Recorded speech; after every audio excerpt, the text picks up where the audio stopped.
Getaway, in the southernmost point of the Eyre Peninsula, is a little town called Coffin Bay, population of about 600. Home to a corner store, a scattering of shops and cafes, and not much else, this little bay has a huge reputation for its most famous export. The Coffin Bay oysters have put this place on the map, and we're about to find out why.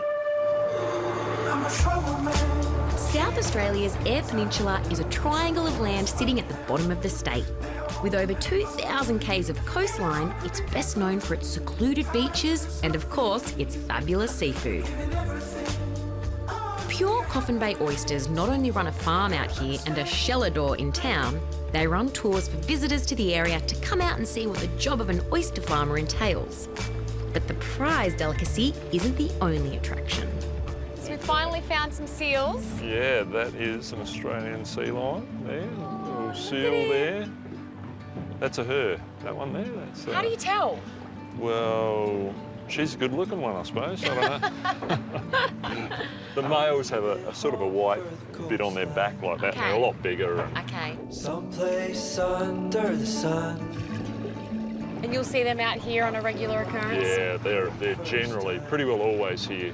Unless they're out getting breakfast or something, there's usually a couple of them here, at least.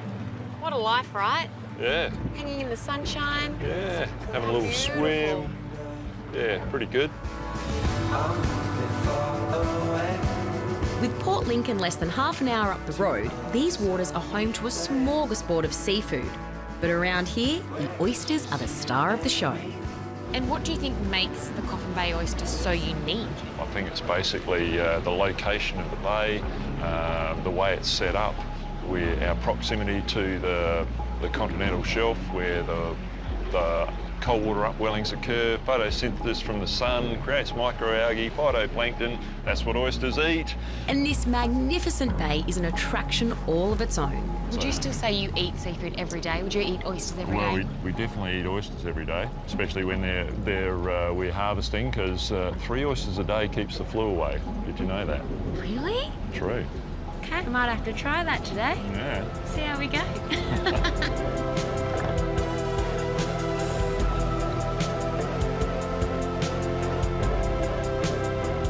And we'll just show you what we've got in here.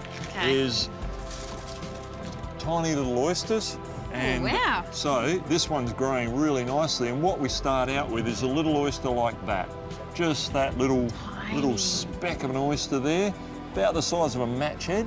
But what most people don't appreciate, and certainly I didn't before this tour, is what goes on behind the scenes to grow these tasty morsels.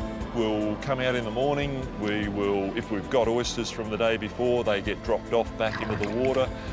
We'll pick up another lot of oysters, load the boat, go back to the shed, empty them all out. The bags need to be washed. The oysters get graded, rebagged into clean bags, loaded on the boat. And that process carries on for the life cycle of the oyster, which is around 18 months, sometimes up to 2 years. Well, they look good, but do they taste good? Well, let's find out. Should we have one? Yes.